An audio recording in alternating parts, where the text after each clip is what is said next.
ఇప్పుడు అక్టోబర్ 2వ తారీఖు గాంధీ జయంతి వచ్చింది, అదే రోజు దసరా వచ్చింది. కొంతమంది ఏమో గాంధీ జయంతిని బ్యాన్ చేయాలి, మాకు దసరానే ముఖ్యమని చెప్తున్నారు. వాళ్ళకి ఏం చెప్పాలనుకుంటున్నారు? ఇక ఇక్కడ ప్రతిదాన్ని రాజకీయం చేయొద్దు. అక్టోబర్ 2 అనేది గాంధీ జయంతి, ఇది ఈనాడు పెట్టుకున్నది కాదు.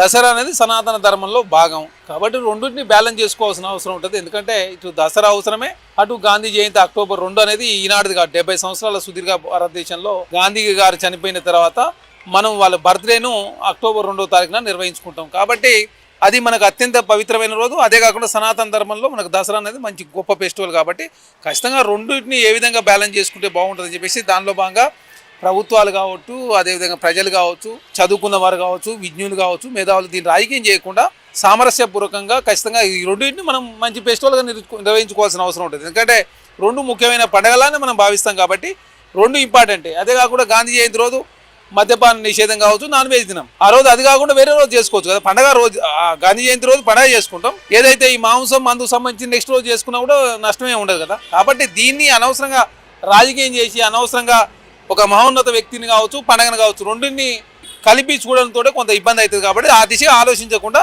రెండు పండగగానే భావించి రెండింటిని గౌరవించుకునే ప్రయత్నంలో ముందుకు పోవాలి.